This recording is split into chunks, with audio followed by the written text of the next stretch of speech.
evening, Keto and Wrestling MJ Wrestling Shoots family. Matt Troyce here with another live stream tonight of Dark Side of the Ring season finale, season 6. Muhammad Hassan. Can't wait to see what controversy lies ahead of us for this intriguing episode of Dark Side of the Ring. How's everyone doing tonight? Hello, King L. Moxley. Please allow me to be your eyes and ears for this broadcast. What's up, Maroney? How are you, my friend? How is everyone doing? What's up, Rorito? ATF Media. He should have been WWE champ. I think he was in that realm to be WWE champ. He was definitely being pushed in that direction. And then all hell broke loose.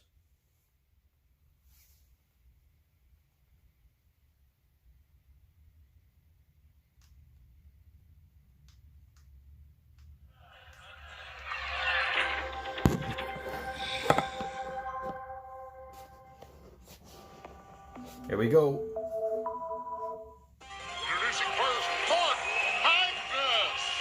In the early 2000s, Mark Trapani was a young wrestler with a dream. When I got the phone call that I was going to be with the WWE, I knew it was going to be special. You see, I'm the future of wrestling. But when they pitched me the idea, I was very nervous. You're looking at the great Muhammad Hassan! What? I said, but he's Italian from Syracuse. Well, for us, he's going to be a Middle Easterner. But Trapani's path to stardom proved extremely controversial as WWE cast him as a shocking new villain. We are 3 years removed from 9/11, and it's still a fresh wound. There was so much discrimination going on, so it was just instant heat. We're labeled terrorists! Terrorists! I'm a terrorist! He was stoking a lot of prejudices. America does not wish goodwill towards all men. Muhammad Hassan, what he was saying wasn't silly. What he was saying was right. And no one wants to hear that they're wrong. Those people wanted to kill him.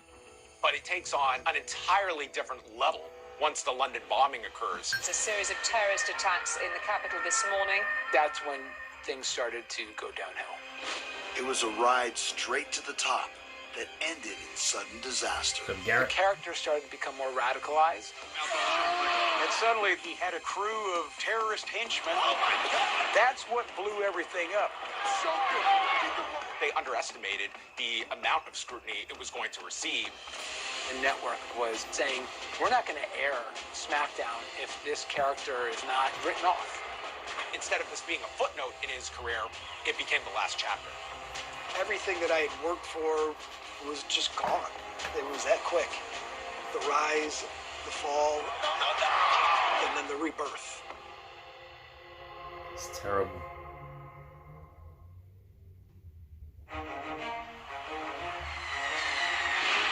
Following WWE's unparalleled success in the late 1990s, in the early 2000s, the company struggles to find its footing in a new era. The WWE was in a transition period. They'd lost Stone Cold Steve Austin to injury and retirement. They'd lost The Rock to the movies. And they were trying to find their next major superstars. Hello, Kentuckian, and welcome to Ohio Valley Wrestling. Ohio Valley Wrestling was a local wrestling promotion and training center here in Louisville, Kentucky, to serve as a developmental or a training program for aspiring WWE wrestlers. That's the trajectory that Brock Lesnar had taken, and John Cena, and Randy Orton, and Batista. If you had the athletic background, the size, the personality, we could show you how to be a successful pro wrestler. I'm Jim Cornette, and I was one of the trainers of the wrestler that would come to be known as Muhammad Hassan. When Mark Trapani came in, he was 21 years old, he was in good shape, he had good looks, and you could see that he had a great amount of potential. Boy, this kid's coming on. I was always athletic, and I always played sports. So wrestling kind of combined all of that for me. Feast your eyes and fantasize on this year's model Mark Magnus. Mark's character was like smug, arrogant, I'm better than you in every category type thing. My name's Chris Mordetsky, but you probably know me better as Chris Masters, the Masterpiece. Guys, a work of art. Mark was the OVW champion at one point. Obviously, stop that. Jim Cornette booked Mark in a way that would help give him an opportunity to get signed in WWE. Magnus, up and In over. 2 years, he had gone from the lowest guy on the totem pole Another fit. No, wait a minute. Yes. to a main event wrestler in OVW. And all of a sudden, I get a call from the WWE office saying they wanted to make him an Arab. I said, but he's Italian from Syracuse. Well, how is this going to work? Jim Cornette told me what they were looking for. Didn't really know how I felt about it at the time, but this is a big opportunity, and not many people have a character that's handed to them. So there was no doubt about it. I was going to do the character. My name is Mark Kapani, and in 2004 and 2005, I played the character Muhammad Hassan on WWE. Mark was very dark complected. He has the dark hair. He can look like a stereotypical Arab villain in a movie. Oh, yeah, Jimmy, it's going to be that good. So now Mark Magnus is no more, and instead he is Muhammad Hassan. Praise Allah. When I told my family that I was going to be an Arab American, they definitely were trepidatious about the fact that I was going to be portraying another nationality, one in this country at the time that was particularly not trusted and even hated. Oh, wait a minute. The crowd have turned their backs on these three disreputable individuals. The character of Muhammad Hassan is a direct response to the horrific and tragic events of just a few years earlier. We have a breaking news story to tell you about. Apparently, a plane has just crashed into the World Trade Center here in New York City. I remember I was walking home from class and I hear people talking and I'm not really processing what they're saying. But I get home and I turn the TV on and I see the devastation. And then it hit me. This wasn't an accident. This was an attack. And at the time, no one knew what was going to happen. It was very uncertain. And I think one of the things that wrestling did for me is when they went on the air right after 9/11 and the show must go on. We will not live our lives in fear. It was a defining moment that wrestling could have such a positive impact on me when I was feeling so negative. When I was scared, when I didn't know what was going to happen, I put wrestling on, and for those few hours, it didn't matter.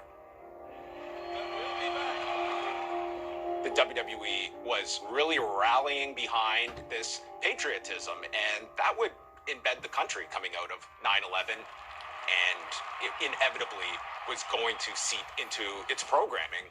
That Osama bin Laden, the exiled terrorist, is involved, if not totally responsible for this coordinated attack. Post September 11th, there was so much discrimination going on. You couldn't really escape it in the United States around that time. A lot of people would think terrorist automatically. We have four basic emotions, anger being one of them. Transform that into wrestling terms. You want to open that wound every time you possibly can. My name is Maven Huffman. I wrestled in the WWE alongside Muhammad Hassan. In 2004, 9/11 is still fresh on the minds of a lot of people. Once we saw Muhammad come out, we just were like, ugh, he's going to get heat. We will spread the word of Allah to all you despicable infidels. The times we're in, we didn't need an arrogant Italian. We needed someone who could just garner the hatred of the fans. Along with the new Muhammad Hassan was going to be Sean Davari.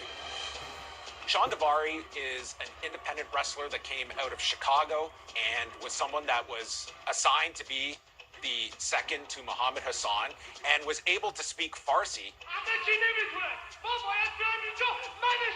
They called me up. I'd like to offer you a job. I met Mark Magnus, who was Muhammad, and he told me that there were gonna be 2 Arabs. Praise Allah. Before being introduced to the WWE audience, Kopani and Davari test out their new characters in OVW. We started trying things out at house shows, and we didn't know the direction the character was going to take. This was a Vince McMahon idea. And whenever Vince McMahon had an idea, you knew it was going to go farther than almost anything else. An illegal war is being waged on innocent people. At one point, it was very stereotypical, like we're going to raise the price of oil. We were going out there just trying different things to see how much heat we could generate from the crowd. You are a traitor to my country. I grew up in the era with the Hulk Hogan and Ricky Steamboat and Randy Savage. It was these larger-than-life characters. Wrestling has always skimmed the surface of political events in the modern world. Iron Sheik and Nikolai Volkov were cartoony with the accents, and I don't think Muhammad Hassan was any different when we started. It wasn't until we started filming the vignettes, and that's when the character took shape. WWE decides to introduce the character through pre-recorded segments that will air in anticipation of his in-ring debut. My name is Muhammad Hassan. Vignettes were a critical part of storytelling for WWE. My name is Michael Leonardi. I am a former writer and producer for World Wrestling Entertainment. It was our opportunity to present to the world this new character, and it played a huge role because it would really help them get off to a great start. Don't confuse me with acts of terrorism here in America. That's when it clicked for both Sean and I that this wasn't a foreign character. This was an American character of Muslim or Arab descent. 9/11 changed everything for me and my people, who rightfully so is disgruntled. For Arab Americans, there is no equality. And discouraged and angry about what has been going on with his family and his community since 9/11. But because we're of Arab descent, we are singled out. These were really set up to highlight situations in which his character would experience biases or prejudice. Muhammad Hassan is presented in the light that just because of my nationality does not make me a terrorist. He was the antithesis of all of the stereotypes. But the day before Hassan's first appearance, controversy is stoked. On an episode of Sunday Night Heat, you had your broadcasters Todd Grisham and Ivory teeing up Muhammad Hassan's debut. Also tomorrow night, Muhammad Hassan makes his debut in the ring on Raw. I'm just asking, how are you going to get to Huntsville? I'm driving. Good, because I don't want you to be flying. You get my direct. And right there, the fact that we're going to make a flight joke, I think it kind of sets the tone for what the audience can expect. With expectations riding high, Mark Kopani prepares to make his entrance as Muhammad Hassan. I finally debuted in Huntsville, Alabama with Mick Foley. I was nervous. I felt like I was going to throw up. I remember we were really not 100% sure how they're going to take this character. It was very different. Their lives on the line for us. So Mick Foley's out there just giving a riveting promo about the war in Afghanistan and supporting our troops. Supporting the troops goes way beyond any kind of political affiliation. Now I come out. Our brave men and women.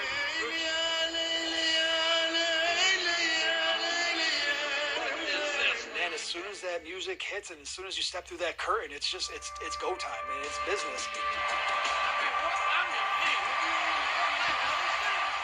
And I interrupt Mick Foley, and I am contradicting everything he says because this is my truth. It's people like us that are the real victims of this war. None of you people are real patriots. And instantly, you are telling the audience, if there was any confusion from these vignettes, you are instructed to hate Muhammad Hassan. I am sick of hearing you express your admiration for these troops. These gutless cowards. Now you're pissing me off. Here was somebody very clearly being presented as a villain because he was attacking Americans. I don't think Vince McMahon was trying to tell a complex story. Arab American, disgruntled, anti-American, boo, heel. He may even be justified in what he is saying, but he is anti-American. And I feel your patriotism at every airport, and especially right now. It worked with the fans because they really did not like somebody coming out and telling them that America didn't have all the answers. When I came back through the curtain, I think a lot of people were very impressed, and I think a lot of people were very excited about the potential of this character. I knew right away they were going to push him to the moon. He's got the look, he's got the skill, he's got the knowledge. Hi, this is Gene Snitsky, and I used to work with Muhammad Hassan.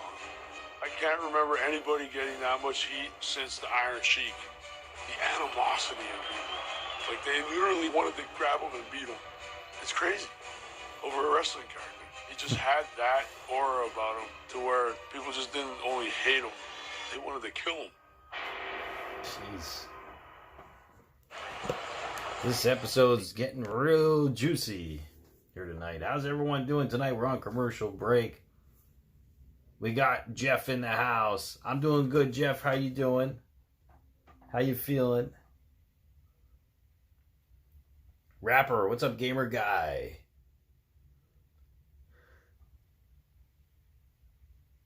What's going on?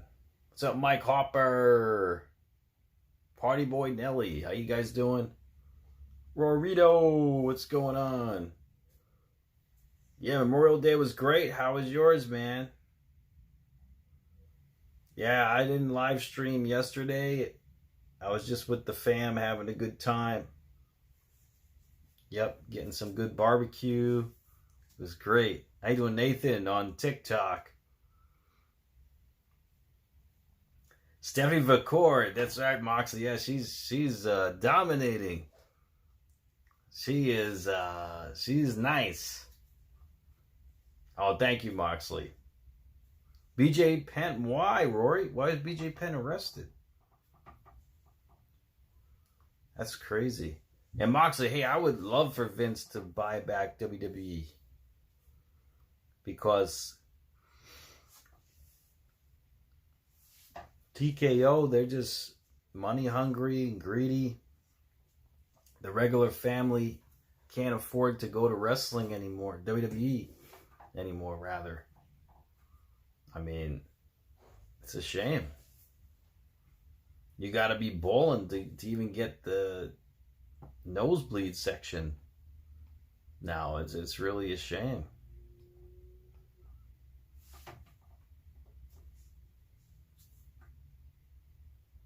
That's interesting. I didn't know Muhammad Hassan was of Italian descent. I learned that last week during the commercial for this week's episode. What's up, Damien?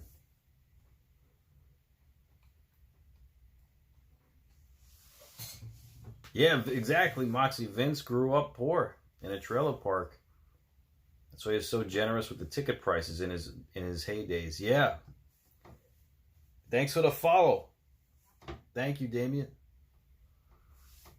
Yeah, it's he remembers. You know, he knows what it's like. ATF Media, you thought he was Swedish? No, I never knew. I thought he was of Muslim descent as well with the character. I had no idea. Oh, vacation was great. Florida was awesome. It was too hot, though. It was like 95 degrees. Way too hot. I mean, I could do 80s, but 90? Yeah, that's a little bit too hot for me. Yeah, it's a good show, Rory. I'd say the Wrestling Family Show. Yeah, I mean, yeah, a lot of good information in there. I mean, I like the intro. The intro could have some music if you could put that in there. And perhaps if you want to do maybe subtitles or... Because I know most of your show is in Spanish, but I could tell it has some good meaning to it. The favorite territory from the good old days, Jeff? I'd say the New York territory. The Vince McMahon Sr. territory. That's where I'm from, anyway.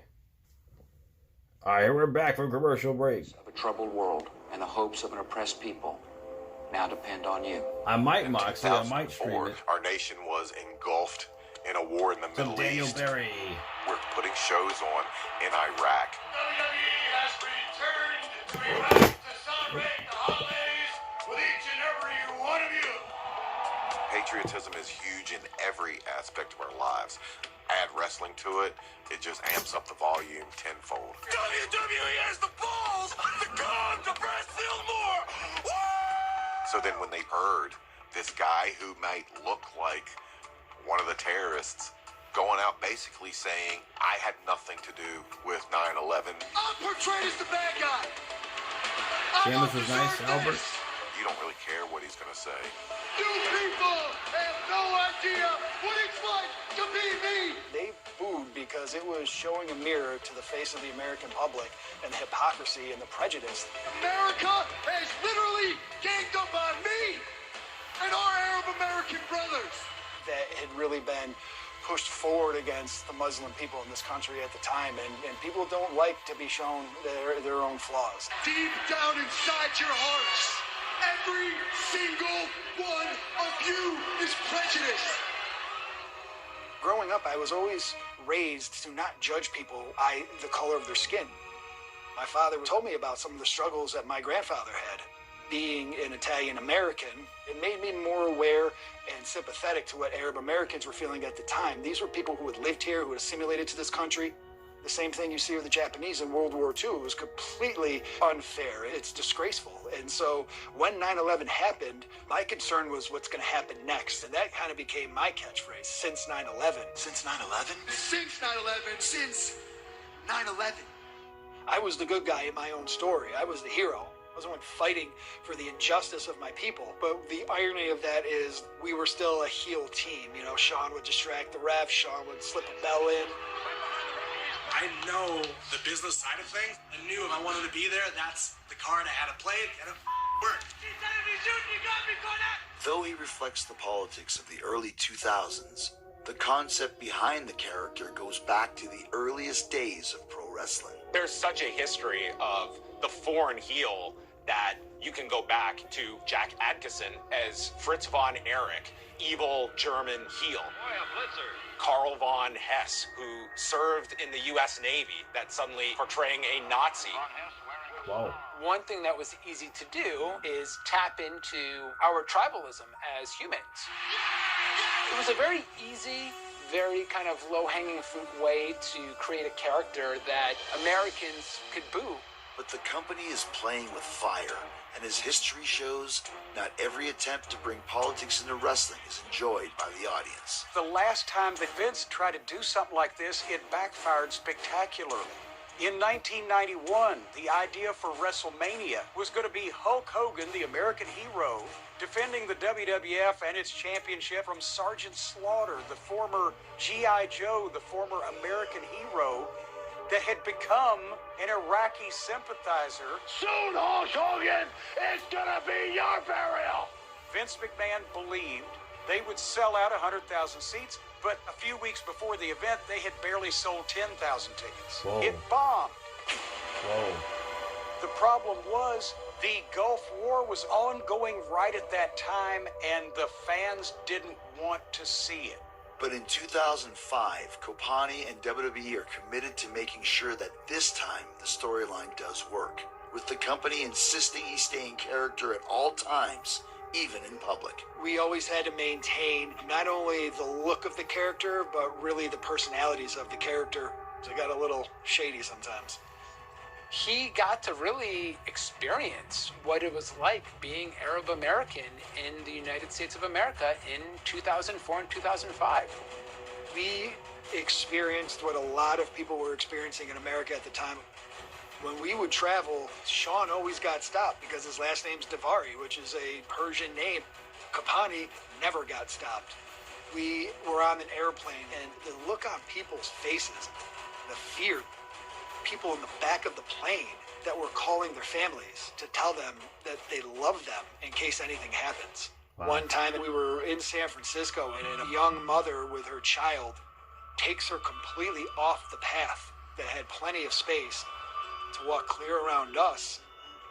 The way that people looked at us, you just always had this uneasy feeling that there's potential for something dangerous to happen. Once he saw what Davari went through, once he saw just how people were going to see him I think it changed him.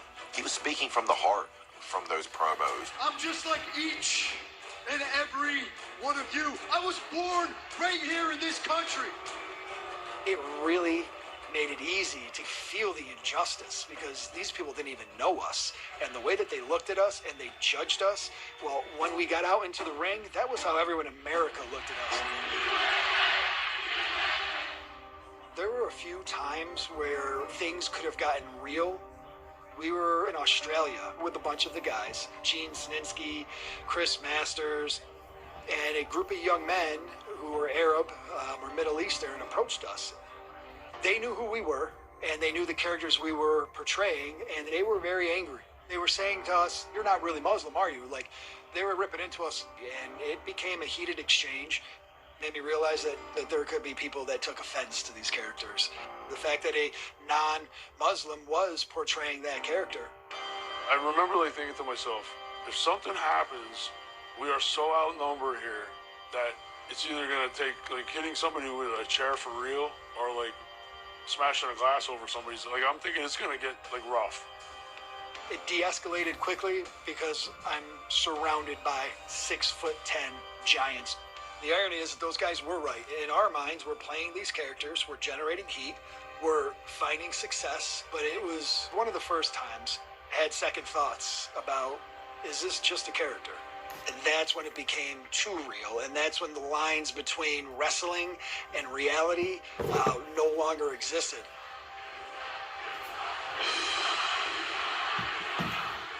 Yeah, that's wild. Wow! This is astounding. That was insane. That's real wild. Yeah, I mean, well, when you get a ton of heat like that, you know you're doing your job right. I mean, that's crazy. What's up, Garrett Light?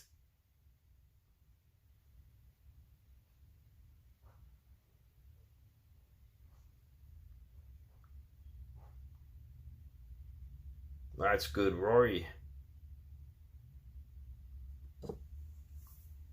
Yeah, I don't think Vince is happy with what's going on in WWE today.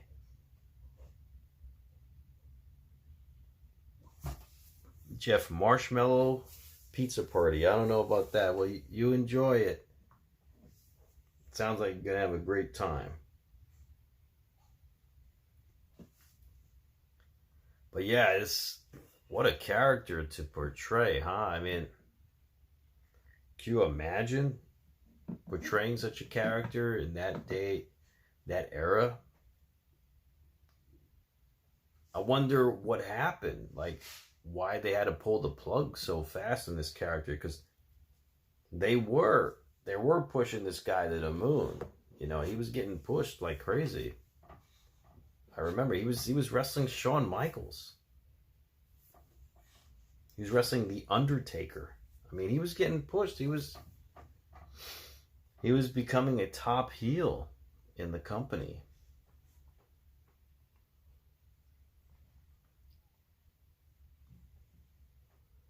Yeah, it's wild.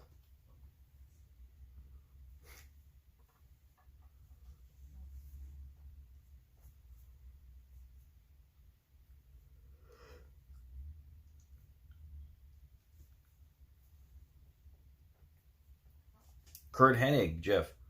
I hope they do a Kurt Hennig episode 2, maybe season 7 of Dark Side of the Ring. I don't know when they're going to do season 7 though. But that should be interesting.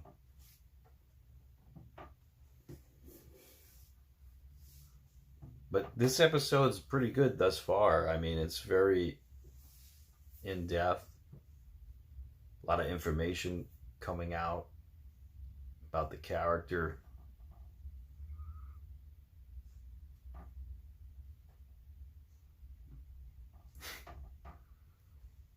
Hey, Triple H, you know, he wants to be seen. Moxley, that's what he does. Tales from the Territory. That was a good show too, Jeff. Tales from the Territory. I live streamed those too, by the way. All right, we're back. I'm pitting Shawn Michaels As Muhammad Hassan rises to the top of the card, Mark's sudden success doesn't sit well with the other wrestlers in the locker room.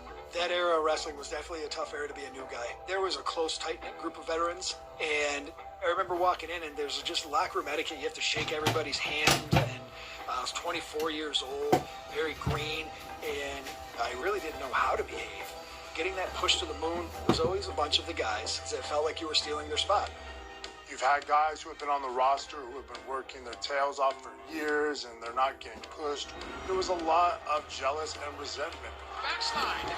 They would weed out guys. Like, if they found a weakness in you, they'd poke at it until you either quit or broke down. They wanted to test you. Unless you've paid your dues, That's crazy, you're bro. going to have heat. You do not want heat. Muhammad Hassan found this out. Mark's finishing maneuver was a move called the camel clutch, a move that the Iron Sheik made famous in the 80s. I've never seen anyone get out of this hole. It made sense for Mark to utilize it 20 years later. I remember we're in Japan. It's our final night in Japan. And Kurt Angle, who I admired and respected, made a comment that Eddie Guerrero is using the camel clutch. Well, that's my finisher. And he was saying, you know, it's bad for the business that two guys on the same show are using the same move, and it's your finisher. It looks weak when Eddie puts it on and someone gets out of it. It's like, you should say something. If you use a guy's move in wrestling without their permission, it's worse than if you date their wives. So, of course, this is one of those moments where I should have kept my mouth shut. I went up to Eddie, and I said, should you be using the camel clutch because I'm using it as a finisher? And he looked at me, and he kind of smiled. He's like, I've always used a camel clutch. He's like, my father invented it. Wow. Like, of course he did. So, of course, the boys get a hold of this, and it turns into nuclear heat. It's disrespectful, and how dare I? I mean, I was mortified, and I just really felt like I made a mistake that I'm not going to come back from. I remember calling my father, and I'm just like, I just want to fly home. He's like, you're going to go out there, and you're going to face this. And so I had to go to wrestling court. Wrestler's court is kind of a reason to put somebody on blast and kind of shame them in front of everybody. Undertaker's the judge, jury, and executioner. I mean, it sounds like kind of ridiculous, but you never want your whole roster kind of coming down on you. My consequence for that was buying over $1,000 worth of drinks. There were certain wrestlers that were pouring the drinks on the floor after I bought them. Pouring high-quality alcohol in Japan on the floor seems pretty stupid looking back on it now. But after that, Eddie Guerrero came up to me and very kindly put his hand on my shoulder and said, I know you didn't mean anything by it. He gave me a hug, and we moved on. As Muhammad Hassan's notoriety grows, Kopani lands his biggest opportunity yet, sharing the ring with wrestling's most iconic star. My character was upset that he wasn't given a match at WrestleMania. And still, I am excluded from the biggest show of the year! And I remember finding out that we were going to do something with Hulk Hogan. Wow. It was a dream come true moment. I probably called everybody I'd ever met in my entire life to tell them I'm going to be at WrestleMania in the ring with Hulk Hogan. That's huge. That's like playing baseball against Babe Ruth. Like, who gets to freaking wrestle Hogan at WrestleMania? That's incredible. Standing in the center of that ring with Navari when his music hit and just watching him work his way down towards the ring. You could just feel the noise from the crowd of like lifting you off of the mat. I had never experienced anything like it. Imagine being a kid who loves wrestling. Your dream is to become a wrestler. And then you find yourself not only working with Hulk Hogan, but working with Hulk Hogan at WrestleMania. That's a dream. Until it becomes a nightmare. With Hassan established as a top name, management decides to take the character in a shocking new direction. With every character, you know there's going to be evolution. You don't want your character to be stuck in the mud because eventually gimmicks run their course. You got that stupid towel, you stupid gimmick beard. I think you're a piece of garbage. As far as Vince and the team Larry, decided to lean towards more of this stereotypical way of become more radicalized? Let's take this a step further. These people think he's a terrorist. Let's make him that. You're looking at the new icon, the great Muhammad Hassan. As the months wore What's up, on, Swerve? How you doing? we started doing things that were much more focused on Islam as opposed to Middle Eastern heritage. You will be a sacrifice. And then I feel like that character became insensitive, and it was a complete departure from what we had originally set out to do. Wow. Now I have a bunch of men who are carrying out my bidding. I really pushed back, and I did take that to Stephanie McMahon, who was really the writer that I was working with most on SmackDown. And she kind of put me in my place. It was, this is a huge opportunity for you. Basically, shut up. We know what we're doing. Yeah, they know what they're doing, all right. What makes Sam Adams? They know what they're doing. That's why they had to pull the plug. Let's not forget that Stephanie was responsible for Stardust. Like, what?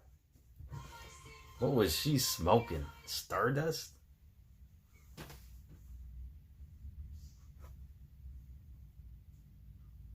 How's everyone doing tonight? What's up, Swerve? Yes, she did. Her and Macho. Her in the Macho Man.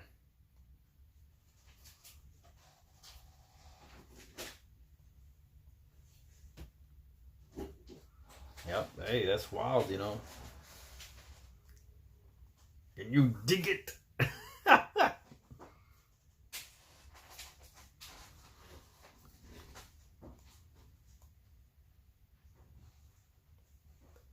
Wow, yeah, this show's getting really in depth. I actually like this show. It's not sad at all. Like most of the episodes this season, they were really sad. A lot of episodes. This episode's not really sad. It's more informative than anything else. Has a lot of information in it. A lot of behind the scenes work and that we didn't know mainly about. Zack Ryder is back in MLPW. Oh, nice. It's too bad Zack isn't back in WWE yet. I mean, it's been a while. I'm sure he wants to get back too. All right, we're back. Looking back, can I see that it was insensitive? It definitely became insensitive. The character changed over the course of a few months, but I don't ever feel like what we did was intentionally distasteful up until the end. Where things started to go wrong was as he started to gain momentum and this character started becoming part of the main event scene, they wanted to try and generate more heat. Despite Mark's objections to the changes to his character, he knows he has little power to fight it. I don't know of anybody that's ever said no to a storyline of any kind. Because, like, when you get the opportunity, you're not going to pass it up. And that very much was the culture. And everybody there was like, who is this guy to refuse any storyline? The change in the character really took a toll on me, and I didn't agree with it, and I think I was pretty vocal about I didn't like the direction of the character. There came to a point with Shawn Michaels, before I put him in the camel clutch, I took my thumb and Undertaker does the same thing, but the context in which I did it, it symbolized a beheading, which was a horrific and tragic thing that was happening in the Middle East with American citizens. Yeah. To be honest with you, at the time, it seemed only natural.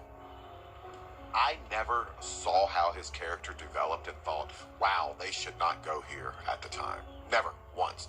To me, it was like, yeah, that makes sense. He's going to get so much heat for this. I I don't really know exactly whose decision it was to do that. I know it wasn't mine. I think one of the reasons why the character started to change is because they were working up to a program with Batista and The Undertaker, who are not only two giant men, but they're also two giant personas and characters in the WWE. At some point, they were planning on putting one of the world championships on him. Vince was going to push him to the moon. The day of the dead man has come and gone.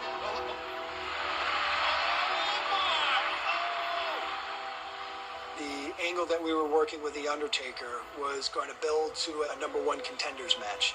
And so I was told that the idea was that I would beat The Undertaker, I would be the #1 contender to face Batista, and it would be the Arab defeating the reigning champion Batista in Washington, D.C. Kind of like the big FU to America. That was the plan that was ran by me. Obviously, it didn't turn out that way. It was Daivari versus The Undertaker. Shawn got the crap kicked out of him.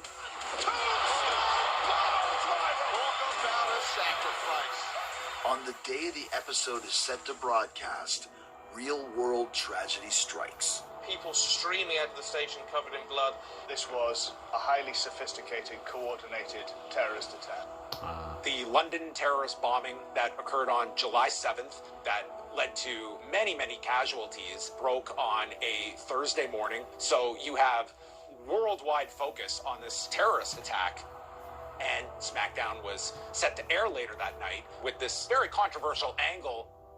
So in the immediate aftermath, WWE decides it's going to run as is, and they were going to add a crawl throughout the show, essentially giving a warning to the audience. I think they underestimated the amount of scrutiny it was going to receive. The realism and the imagery all got tied into what had happened in London. It was Daivari versus The Undertaker, and so Shawn sacrificed himself, and I had just this evil look on my face that I dropped to my knees and I raise my hands and say, praise Allah, and suddenly men come storming out from behind me. Hit the ring. I do this, the beheading symbol. So good. Like a steel wire. I don't know what it is. And then I come up, I get over The Undertaker. And then I choke him out in a camel clutch. His eyes roll back to the back of his head. And now you started really walking that line of just like, is this guy a terrorist at the end of the day? Terrorists behead people.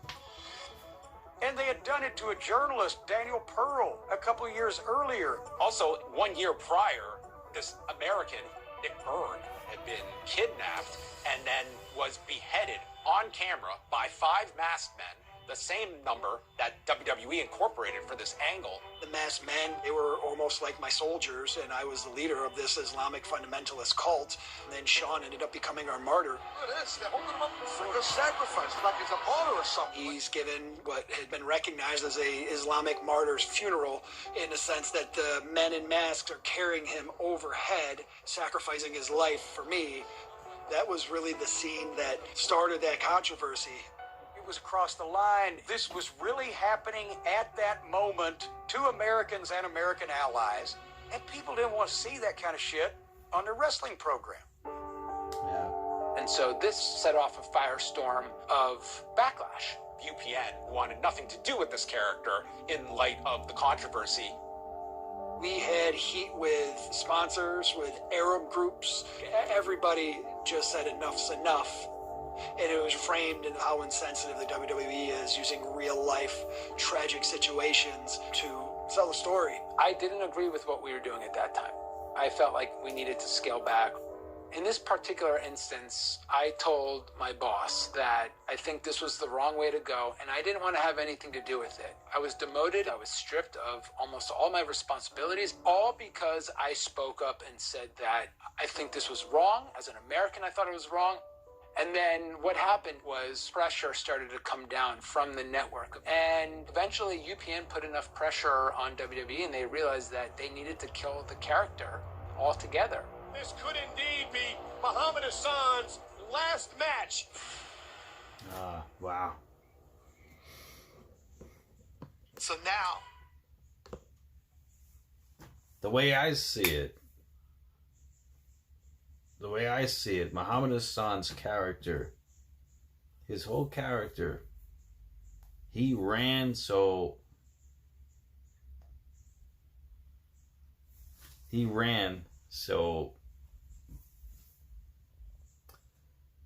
when they came out with the character several years later with Jinder Mahal could walk. Jinder Mahal, it's like he took that character and he actually made that character the world champion.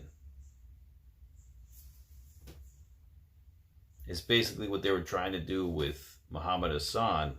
They just did it with Jinder Mahal a decade later.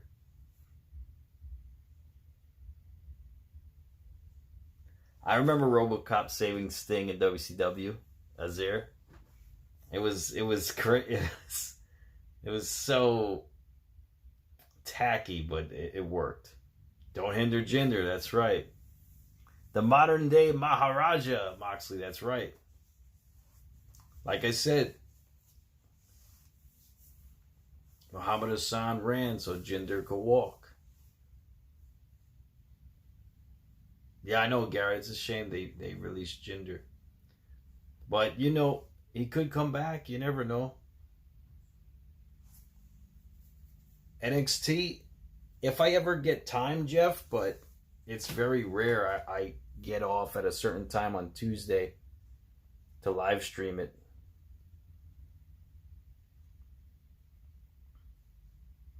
Yeah, Robert, yeah, so that segment with the London bombing, that's what killed the character. Things got too real.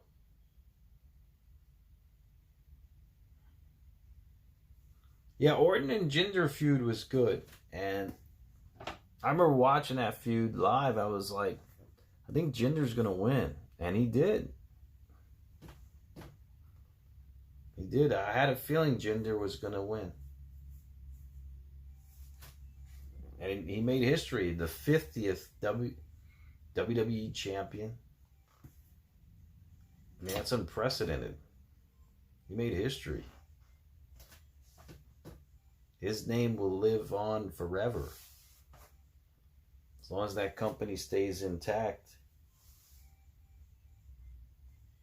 Yeah, Moxley, he was champ for how many months? Like 6 months or something. Like he wasn't a one-trick pony. He was champion for quite a while, actually.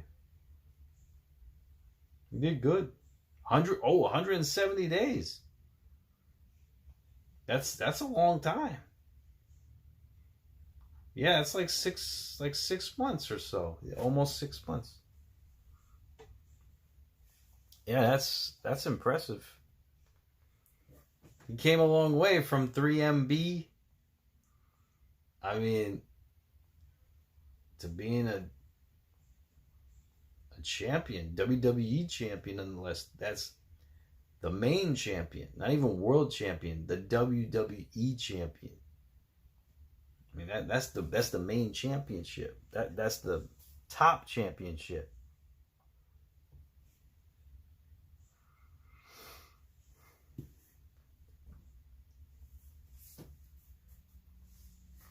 Yeah, Cody was champ for a year. I don't think he defended the title as much as Jinder. Muhammad Hassan draws the wrong kind of attention. The network was really worried about it, and they said, take these characters off of SmackDown. I think with the sponsors and the threats that they had made, it slowly deteriorated into something that I had realized was probably going to end my career. Chef Boyardee doesn't want to air an ad right after you martyr a wrestler. If there was no London bombing, the direction we were headed, it would have become tasteless. Muhammad Hassan went from this real-life portrayal of an upset American, judge me for me, to now relying more on his Islamic background to get heat. I assure you that sacrifice will not go without its reward, but a sacrifice for the greater good. I thought it was ironic that now we're stereotyping Middle Easterns when we started off the character as being against that stereotype and trying really hard to make Muhammad Hassan a real character, someone who was born here, went to school here, has a family here. I, for one, will not embrace a racist nation. Right around that time, I wanted to buy a house. And so I walk into a room off of catering, and it's just me, and there's Johnny Ace, the head of talent relations at the time. And I remember going and saying, Johnny, you know, I'm just about to put an offer in on a house back home. What's going to happen? And he looked me dead in the eye, and he said, don't buy the house. Don't buy the house. And that's when I knew that we're not going to be fighting this, that we were done.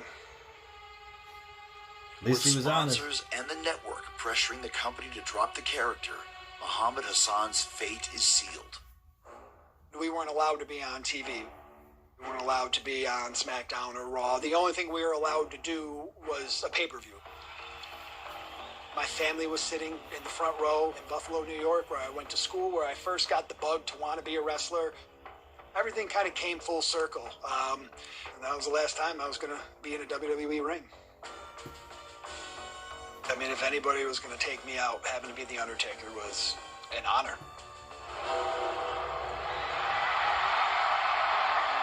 My character was beat brutally.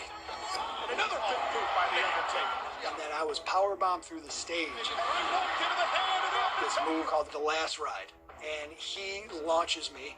And when he drops me, I'm coming down at a much steeper angle than I anticipated. Ooh. Hit so hard on that single crash pad on my neck that I flipped over and landed clean on my feet like an acrobat. So they put me down, they covered me with cable wires, put blood out. I don't know how often that's happened where a character has been murdered on national television brutally. And with that, Muhammad Hassan was never seen again. Muhammad Hassan, Jacob. That was it. And, you know, the weird thing about that was typically after a show, you go back to the hotel. Well, I was in Buffalo, and I was home. So I got in my car, and when the show was over, I drove home. And it was... I couldn't even begin to tell you the thoughts that I was feeling. I don't know if it was relief, sadness, disappointment. I definitely was heartbroken by what had happened, and heartbroken that everything that I had spent so much time and energy and dreamed and everything that I had worked for was just gone. It made no sense. He did what he was told because he was being paid money and he had a dream job that he wanted to fulfill. And what they told him to do backfired. They threw the baby and the bathwater out the window and continued on rather than tell Vince McMahon, you f*** this guy up, you ought to make it up to him. He did everything he was told. He was great at his job, and they let him go for it. The end of my career with the WWE launched me to a few years of my life where I had no direction and I was lost and I didn't know what I was going to do. And I knew I would never get back what I had, and I couldn't rationalize it, and I couldn't find reason for it. I do feel like wrestling turned its back on me, and I definitely turned my back on wrestling, and I didn't want to look back at all. I needed to change, and I didn't really know how. It's a shame. I mean, what else could they have done? I mean, why didn't they just say, you know what? Why didn't they just have him drop the character? Say, you know what? You know, I'm no longer Arabic, I'm Italian, and just do a different character and be himself. I mean, why didn't they just do that?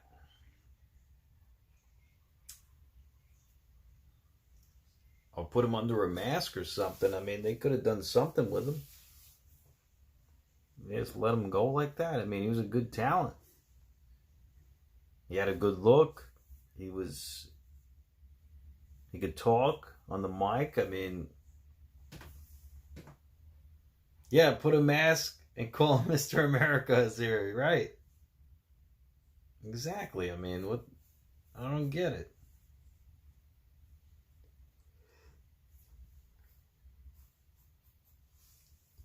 Andrew, yeah, Jinder was he had a lot of charisma when he was champ. He was the top heel in the company. He really was, and he really embraced that character. Hulk Hogan, oh yeah, he was definitely a bigger draw than Cody. I mean, Hogan's one of the biggest draws in the history of the company. But I don't know, maybe Roman surpassed that. Roman.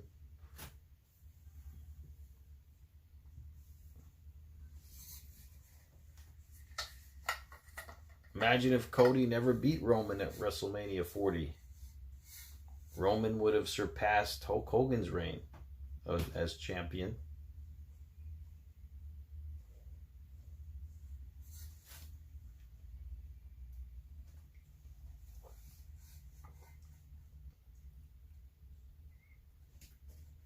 Stone Cold, definitely. Moxley, bigger needle mover. Absolutely.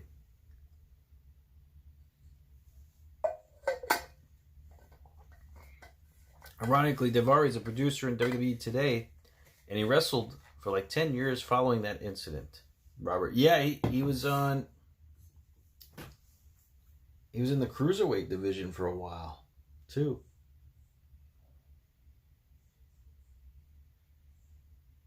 And they named, they called him by his name too, Daivari. Mm-hmm.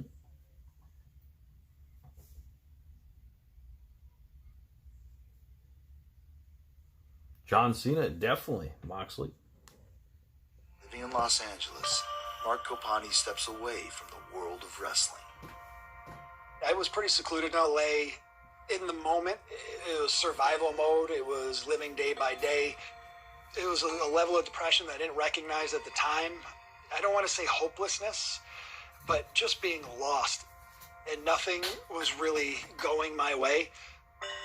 Depressed, upset, frustrated. You're on top of the world 1 week, the next week you're without a job.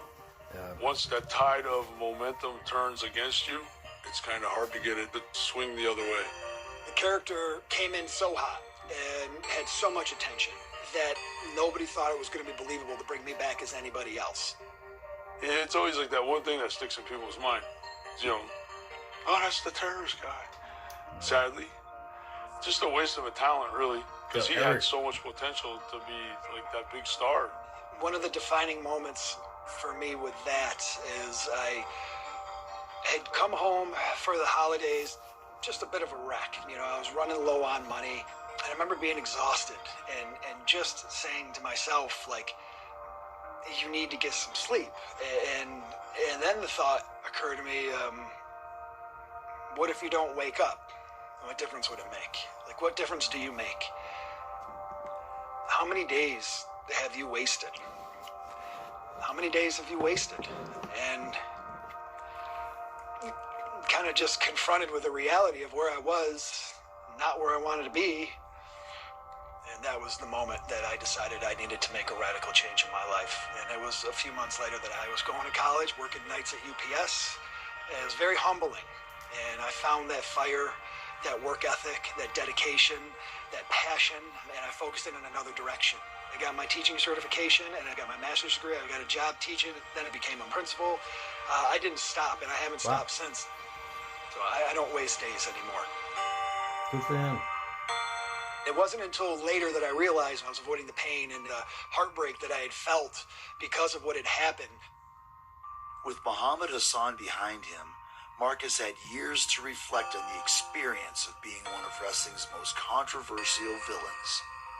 It probably wasn't until almost a decade later that I really started to appreciate the journey that I had had and the career that I had had, regardless of how it had ended. And then at that point, it didn't matter how it ended. It's always easy to say, what if? I think Muhammad Hassan's outcome was set in stone from his very first promo. This is no longer the land of the free. And it has nothing to do with talent, skill, ability, appearance. It has to do with the culture we lived in. I feel bad for Mark because the man was talented. The man was good. The man was gifted.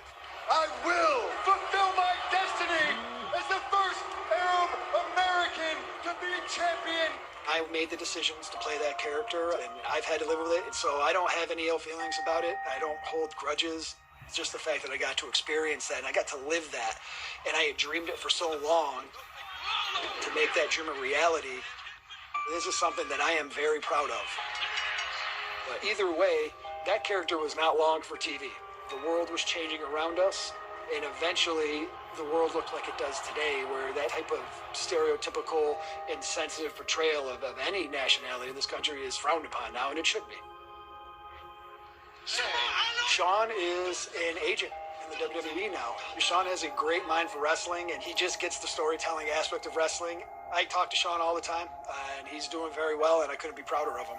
To be honest, it worked out better for Mark because in the intervening 20 years, he's had a normal job in a normal place. He's highly thought of in the community.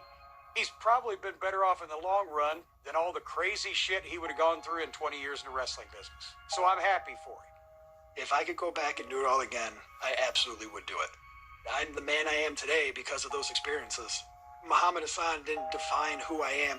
That character stays in 2004, 2005. Everything that's happened since is me. Now, I'm the director of human resources in a small city school district. And I impact over 3,000 kids every day. And the only way I got to this point is because of the epic failure that I had and that realization that it doesn't matter what your dreams were. It doesn't matter how it ended. You always have a second chance. I don't think my best days are behind me. I think that they're in front of me. I'm still looking forward to doing some big things. Hey, good for him. Good for him. That's great. He's got determination to keep going. And hey, you know, he made a name for himself in the school district, and good for him.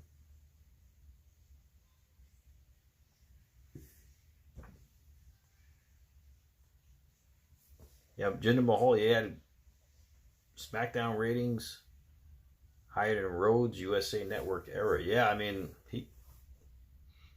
he was the top heel at that time. I mean, and more fans were watching back then than now, I think.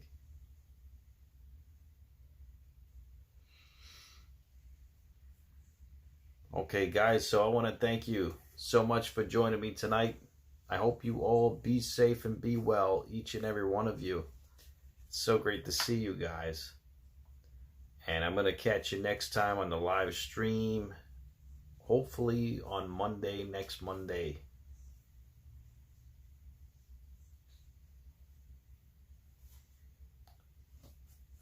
Yeah, I'm gonna do Raw, and I'm gonna try to do SmackDown, but I'm definitely doing Raw. See you next year, ATFPD. Yep, for the next Dark Side of the Ring. I should go on vacation again, Moxley says. I don't know. We'll see. I'll see what I can do. But yeah, whenever I have time, I will be live streaming. But definitely Raw. Definitely Raw. I'll be on live for Raw. Okay, guys, have a great night. Be safe and be well. Yeah, Garrett, tonight's show was good. You too, Robert. Be safe, be well, bro. Hope everything's going well for you and your family. Moxley, Azir, Garrett. Good night, everybody. Matt Troy signing out. Be safe, be well.